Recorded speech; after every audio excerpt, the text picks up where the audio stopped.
and welcome to Mark No Horsemanship. Here we are with, this is my sidekick today here is, can't think of his name, Jasper. He's a 12-year-old quarter horse that actually belongs to my older cousin that is 83 years old.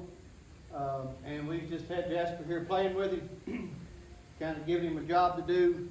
My cousin has Parkinson's and he can't ride or get out and do much with the horses anymore, so he got tired of him standing there doing nothing, so we got him now. So but today's video, I just want to talk about some pretty fun and cool facts and tips that may help y'all out there just for the average horse person. You know, that's who I've always tried to be for, was the average, if you want to call it backyard horse person, then you can call it that, or just your average everyday horse people, you know, not necessarily for big time show and stuff and reining and cutting or western pleasure, nothing like that, but just your everyday horse people, everyday using horse, people that use horses, that's where I'm at. Just a good trail, ranchy type using horse that you can pretty much do whatever on. And the people that ride those kind of horses are usually people like me that are just in it because they really love it.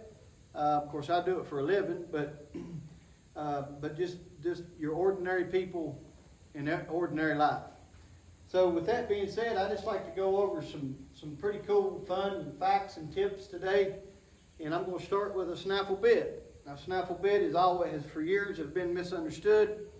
And a Snaffle Bit is a one-rein bit. It does not mean that you can't use it two reins to teach a horse to stop or to back up, but they're designed primarily to be used one rein.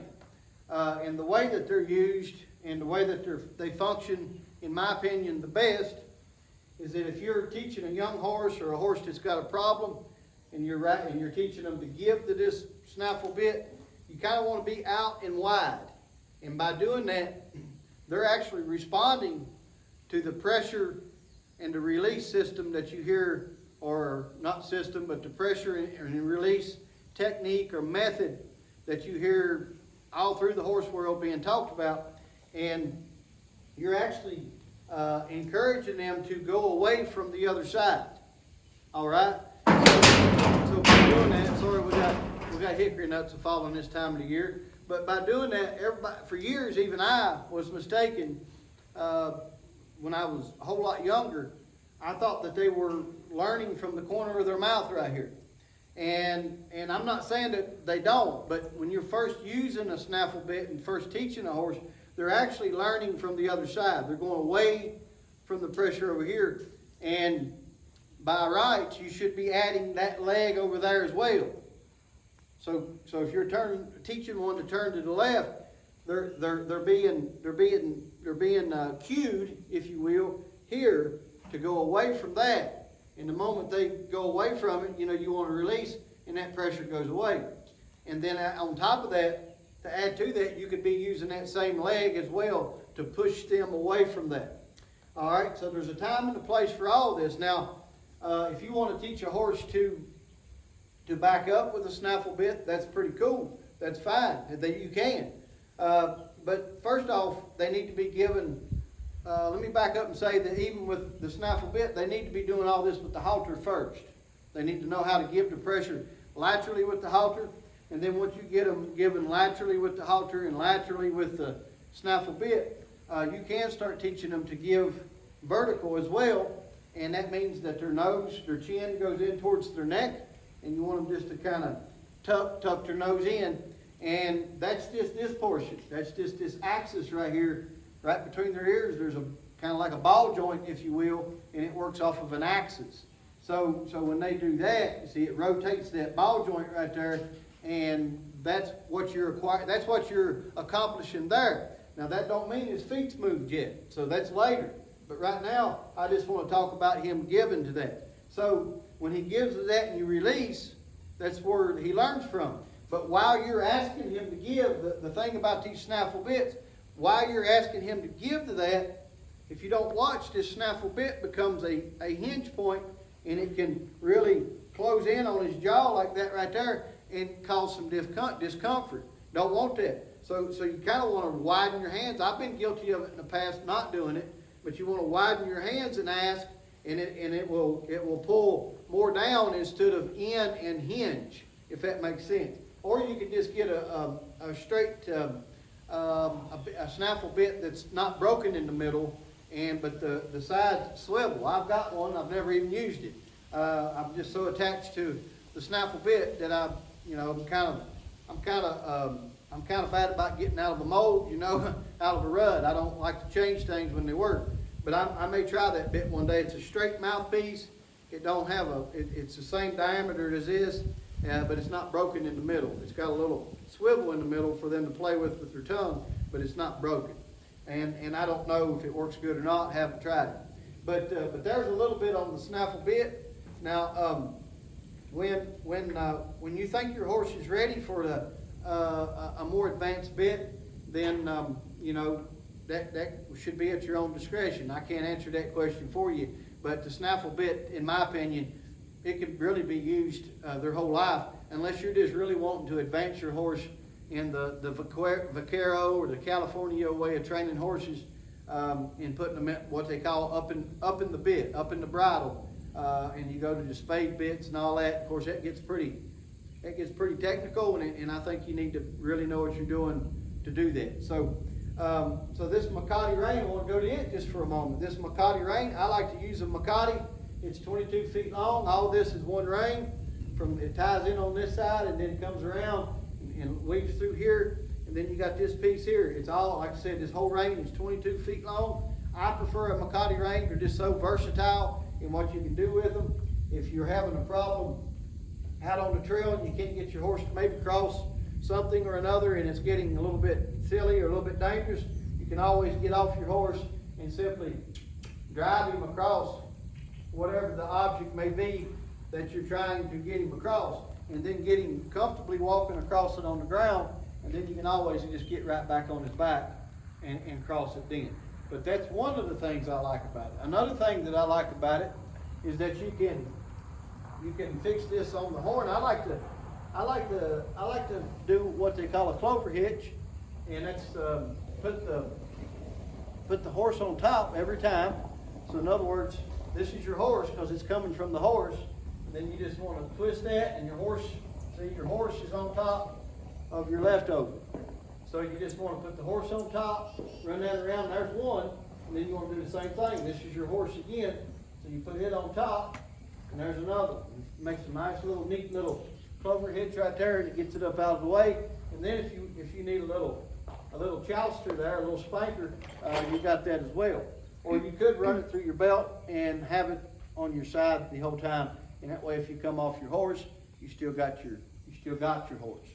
So that's just a little tip on a Makati rein.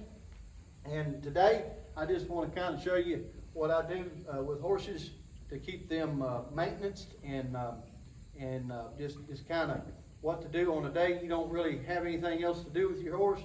Or if you're like me, I used to use a horse a whole lot more. But I don't work on a cattle farm like I used to, and I don't get to use a horse like I used to. And I didn't use it a lot then, but I did have the option of using it every now and then. So you know what to do with horses if you're bored, if they're bored, or whatever.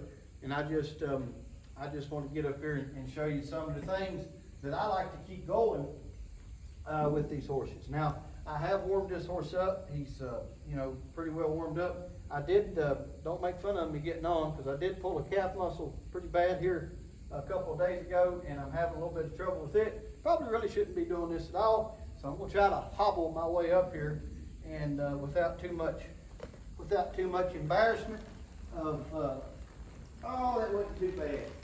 That wasn't too bad. So once I get up here on these horses, I haven't had my foot in the stirrup since I pulled my calf muscle, so we'll just see how this is going to work. So once I get up here on a horse like Jasper, he's kind of broke, he's kind of quiet, but at the same time, you always want to keep these horses in tune. And how do you keep a horse in tune? Well, you just keep your tools that you already got working for you, you keep them working. And what are them tools? Well, hopefully you got some lateral working for you, to where you can reach down and just simply do a one-range stop on these horses. And while you got him there, you might slide your leg back, You just get a simple yield right there, nice little hindquarter yield, and then if you got that working for you, then that's good. You just want to keep that going. This is something to do with your horses if you're bored. So we'll do that one again. We'll come in here and we'll simply do a lateral flexion right here, slide my leg back, ask me skip to move over. Might do it again.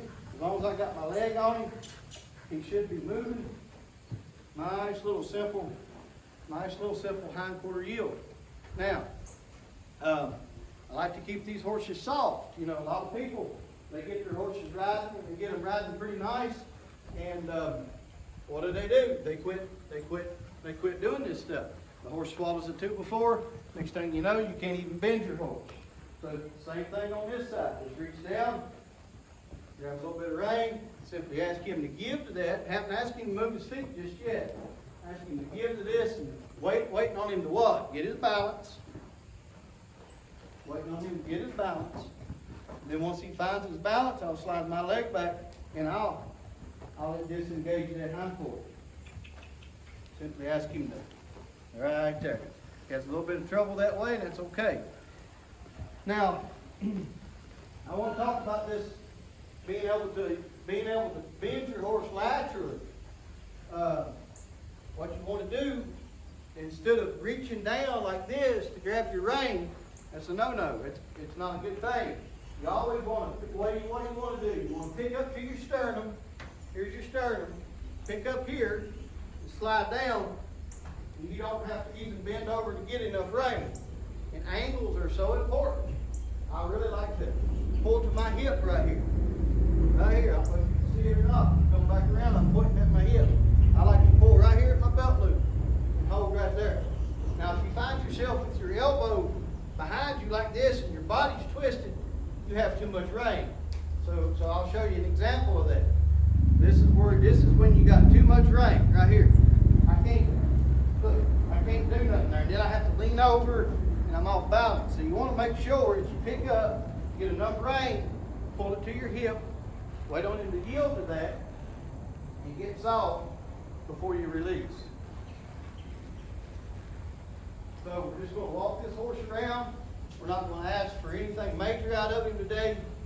What are we doing? Again, this video is about maintaining your horse and knowing or doing things with your horse.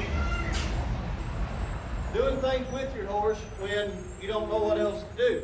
You know, if you don't really have a job for your horse, like a ranch job, or if you don't do a lot of trail riding, and you got a pretty nice horse and you want to keep it nice, well, here's the things to do. So I worked on his hindquarters. Now we're going to work on his forequarters. Now I'm just going to simply take up on my rein a little bit to where I got a little bit of more rein in my hand. We'll ride him forward though, and I'm simply going to ask him to move that front end around, just like that. Not a big deal. I'm asking with this leg and with the rein. Now, if your horse is not doing it correctly, you can always go back to using two hands, and you can tip that nose right there and get that rear and get that front end coming around, just like right there. I'm not trying to make him do a reining horse spin. I'm not really that concerned about really how. Yeah, I want him to do it pretty, but I just want it to be obedient. I don't want no argument, and I want it to be semi-soft. You know, I don't want to have to sit and work on him and get angry doing it, get aggravated doing it. So right here, we're just going to ask him to move his front end over, nice and smooth, just like that. Might do a complete 360 here. You get this horse just turning around on his front end, just like that. And just ride him out of there. So after we do that, just going, like I said, we're just going to ride this horse around. May ask him to simply just get up in a little trot right here. You don't want to, but you'll be all right. Just simply ask him to trot around. Might just check his go button, his whoa button out right here. And just simply ask him to stop, just like that. If you notice, I sit down in the saddle and ask this horse to stop. Now I'm just going to wave my legs, ask him to stay soft in that bridle, back him up. Right here's a good chance for me to what? Move that front end over. Look at there. So just maintaining your horse. Always asking him to give and to practice the things that you're teaching him or that you've already taught him. So we're just going to trot this old horse around. Again, nothing major, nothing fancy, just a good working using horse. Going to back him off this. Just hold in his nose, hold in his mouth, tuck that nose in, and I'm going to ask him to simply what? Move his front end over. Now, just as pretty and clean as you can be. Now, after you've done things like that, you can always do what I call ride squares instead of circles. You might say, well, Mark, what are you talking about? Well, let's just pretend, because for the simple fact that I don't have any, let's just pretend that I've got some orange cones in here. You know, the little hazard cones. Let's pretend I got one here, one over here, one back there, and one back here. Now, if you was to draw a line between them, if they were there, they're not, as you can see. But if you were to draw a line between them, you would get you a square, a simple square. And the way I like to ride squares is I'm going to start on this corner right here. So here's my first cone. And I'm simply going to ride down to my next cone, to my next cone, to my next cone, and then I'm going to end up right here. So as I ride down to this next cone, instead of riding circles all the time, I can teach my horse to go straight. I can stop him here. I can what? Make this corner, right there's a corner. I can ride him over here to the next cone, keep my horse straight, and ride him over here. Here's my next cone. I'm going to simply turn that corner, keep my horse straight, keep him between the bridle reins, go to this cone, I'm going to put my leg on him, make that corner, there we go. Now watch this, when I get to my final cone, I'd like to go back the other way and do it. You know, because that was coming off my right leg to the left. Now I'd like him to come off my left leg to the right. So instead of just going out and doing an old simple mule plow him around thing, you know, turn to get him back going the other way, then watch what I can do. I can simply go ahead and make this corner. Now watch. Now I can back him up. Look at here. I can back him up, teach him to back up straight, put my right leg on him. Look at there. Now I've got him lined up. I'm on top of my first cone. Now I'm going to ride to this cone. I'm going to go the opposite way. Here's this first cone right here. Right, left leg, left rein, corner right there. Ride him over here to this second cone. Left rein, left leg, corner. He backed up a little bit right there. That's okay. We'll keep him straight. Go to this corner. Right over here. Left leg, left rein, corner. Now we're back to the fourth cone. So that's just some fun stuff. It's simple, it's clean, it's pretty. You know, I'm more into the working horse instead of the performance horse as far as the way they work. You know, I ain't got nothing. I don't have anything against the fast, the sliding, the spinning, the backing up, the hot rod stuff. I don't have anything against that at all. I think it's beautiful.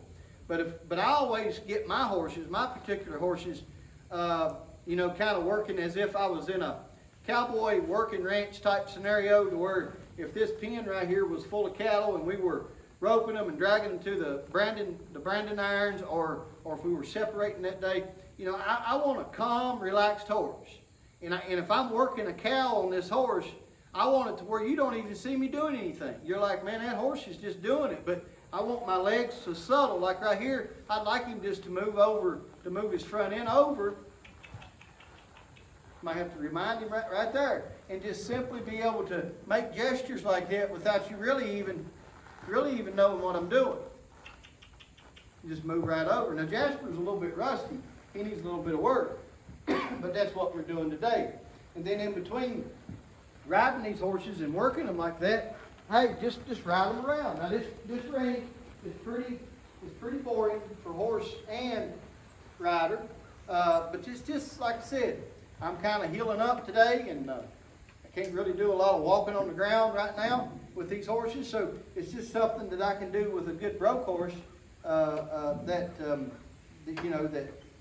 needs to be done. I don't really have time or want to go on a big long ride today with him, so it's just something to keep him maintained. If you're wondering what these right here are, they are basically dog collars. They're leather dog collars, and you know, if you buy them for what they're used for, they're called night latches. Now, a true night latch is going to run you, probably $25 to $45, depending on who made it and how it's made. And if you want to buy one, that's fine. But, you know, I'm all about saving that good old money, so I just bought me 2 dog collars, and when I start these colts, of course he's not a colt, but when I start a colt, you know, I hold on to these. I'm not ashamed to hold on to them either. I have found out that if you hold on to the horn, it will get you pulled over their neck, I think, a whole lot quicker than if you hold on to these. These has got a little bit of play in them, so you can kind of, you know, if your horse was to start bucking. I haven't had a colt, to be honest with you, though. I use them, and I got them, and I will continue to use them and have them. But I haven't had a colt buck with me probably in a long time. In my whole 28 years of doing this, I've only had 4 or 5 colts buck with me when I ride them. Now you might say, Mark, it's a big bold statement, you better watch it. Well, I don't believe in karma, and I don't believe in jinxing myself. I believe in knowing that horse is ready to ride when you get on it.